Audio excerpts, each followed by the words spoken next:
Assalamualaikum warahmatullahi wabarakatuh. Salam sejahtera. Bapak dan Ibu sekalian, kali ini kita mengangkat topik dengan judul cara menuliskan artikel marketing dan mencuankannya atau menguangkannya. Apa sih sebetulnya artikel marketing itu? Ya, boleh dikatakan artikel yang memang memasarkan jasa atau produk yang dikemas dengan pembuatan artikel yang berkualitas. Jadi poinnya di sini adalah Anda dituntut untuk mampu menuliskan sebuah artikel yang berkualitas. Apa sih sebetulnya artikel yang berkualitas itu? Ya, pertama ya memang dia ditulis dengan kaidah-kaidah yang memenuhi persyaratan sebagai artikel yang berkualitas. Dan kalau itu dipostingkan atau dipublikasikan, apakah itu di website atau di platform sosial media dan lain-lain, sesuai platformnya maksudnya. Nah, itu harus dikemas dengan SEO. Nah, tetapi intinya salah satu yang perlu diingat adalah kalau artikel itu memang berkualitas, sebenarnya dia mau ikut SEO atau tidak, itu tetap ditempatkan oleh Google di halaman pertamanya. Tetapi kan persoalannya untuk bisa menduduki halaman pertama, tentu saja harus memenuhi SEO-nya, Search of Engine-nya Google ya, itu harus. Nah, sehingga untuk masa-masa sekarang ini, bagaimanapun bagusnya sebuah artikel itu, dia tetaplah dipadukan dengan adanya SEO yang bagus. Itu. Lalu bagaimana menuliskan artikel yang berkualitas itu?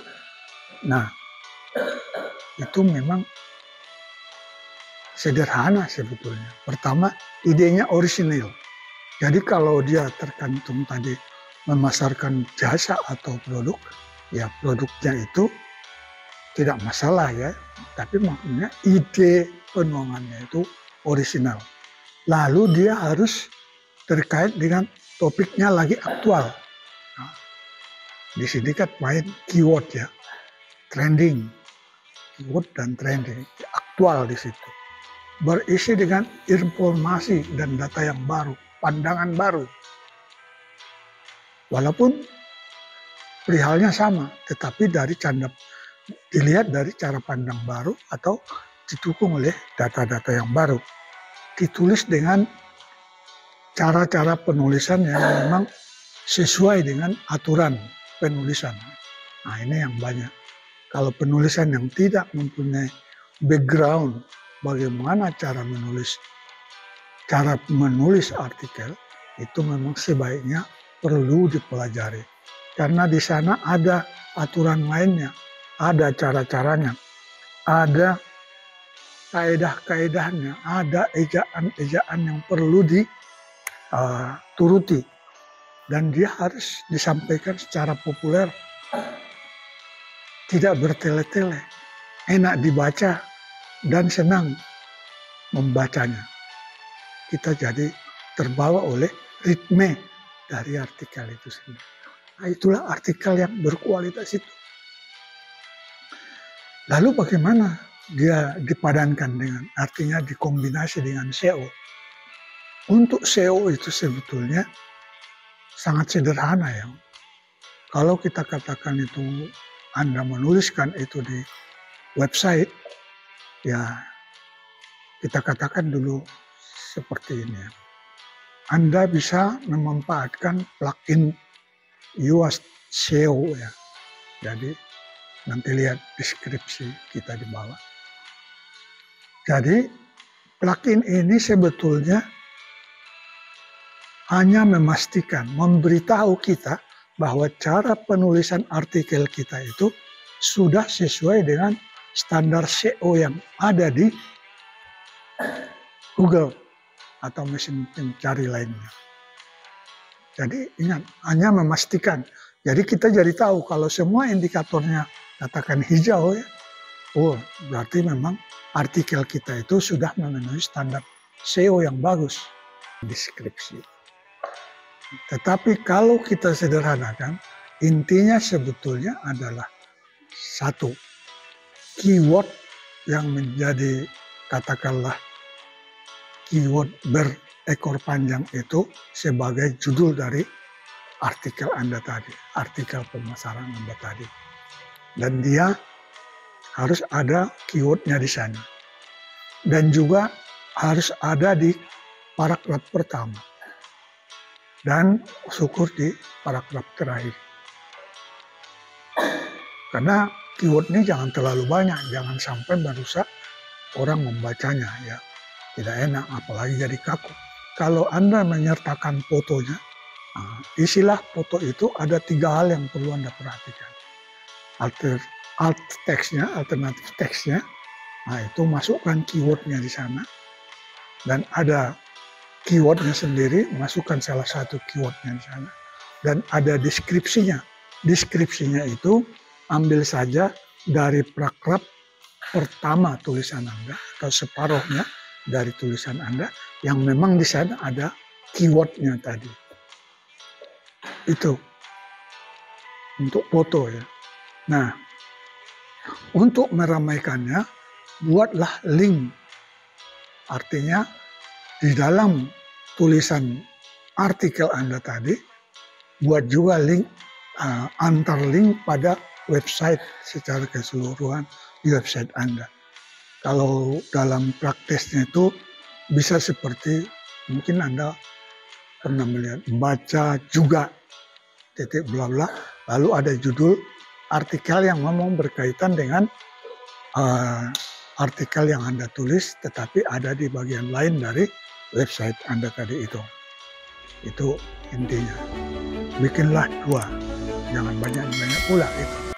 Nah, kemudian ada outbound link, jadi link yang keluar.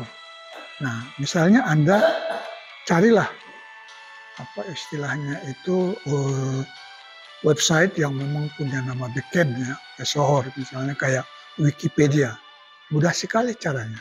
Jadi misalnya di artikel Anda itu ada satu hal terkait dengan apa saja yang menurut Anda pasti ada di Wikipedia, maka ambil istilahnya, tautkan kata-kata atau keyword Anda tadi dengan yang ada di website Wikipedia. Nah itu sudah pakai. Ambillah mungkin 1 atau 2. Nah, bisa di Google Search atau bisa di Google Console atau di Google Books. Nah, carilah memang yang sesuai dengan website Anda itu. Begitu juga dalam penulisannya. Buatlah dalam penulisan, kalau tadi kita misalnya artikel H1 itu kan termasuk judulnya ya. Lalu ada H2 subjudul. Mungkin subjudulnya apakah 1, lalu ada H3. Nah, di masing-masing H2 ini masukkan keyword Anda. Begitu juga di subjudul yang H3 ya, masukkan keyword. Ya, sesimpel itu. Sesimpel itu. Nah, tentu kalau itu tentang website ya pengaturan website Anda sendiri. Itu bisa menyangkut permalink yang cocok untuk website Anda. Yang memastikan bahwa website Anda itu loadingnya cepat ya. Jangan sampai bertele-tele. Enak dilalui gitu dan memang menarik ya. Itu saja. Nah, kalau Anda sudah bisa membuat hal seperti itu, artikel Anda itu akan kayak apa ya? Kayak mercusuar di lautan artikel lainnya dan akan menarik banyak traffic ke artikel Anda itu. Itulah yang membuat artikel marketing menjadi sangat fenomenal dalam hal pemasaran. Kalau artikel-artikel yang Anda buat itu menarik, mungkin malah lebih pas lebih hebat pengaruhnya daripada Anda memasang iklan di Google Ads atau di Facebook Ads, ya. Tetapi yang bagus itu memang harus combine. Anda juga membuat artikel yang bagus dan juga Anda juga mengiklankannya, baik itu di Facebook atau Instagram atau di Google Ads. Kalau Anda bisa lakukan itu, ya Anda akan mendapatkan cuan dari situ. Pasti. Karena pengunjung makin ramai dan apa yang Anda jual di halaman artikel Anda itu ya akan dilirik orang. Apalagi tadi Anda membuat artikel marketing. Itu kan tentang produk. Apakah itu produk Anda langsung atau produk orang lain yang memang Anda ingin pasarkan. Bayangin kalau Anda menjelaskannya tentang produk tersebut, tentang jasa tersebut dengan cara yang menarik, enak dibaca, dan manfaatnya jelas, dan itu merupakan kebutuhan customer atau calon customer Anda, pastilah mereka tertarik. Pasti mereka menganggap Anda lah yang memang ahlinya dalam hal yang mereka cari. Dan itu yang mereka menjadi kepincut untuk Anda. Dan itulah cuannya.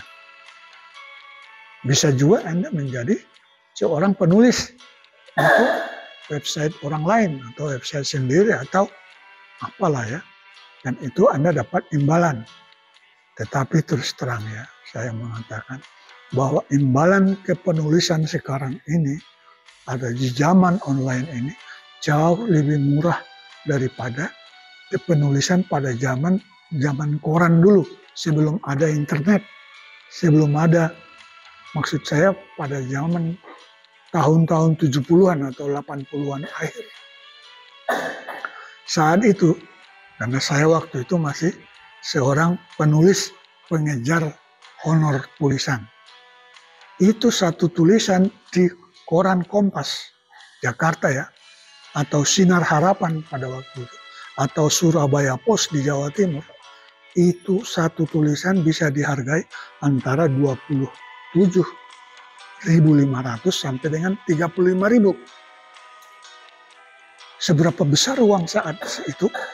Pada saat itu harga beras hanya sebesar Rp30. Jadi satu tulisan itu bisa mampu, honornya itu mampu beli beras sebanyak 1.000 kilogram. Bayangin itu. Sekarang kalau saya menulis di Kompas atau harian Sinar Pembaruan atau yang sejenisnya, paling dikasih 350, 500.000. Jauh dari api. Kalau itu diberaskan sekarang kan misalnya beras 15.000 ya, 15.000, 500 dibagi ya 45 kilo, 40 kilo ya, nggak sampai malah. Beda sekali kan, 1.000 kilo sama 45 kilo. Nah, itu pengalaman dulu, zaman berubah. Tetapi peluang untuk seorang penulis sekarang ini, besarnya juga besar. Anda bisa tidak terbatas. Anda bisa penulis ghostwriter, artinya menulis untuk orang lain atas nama orang lain.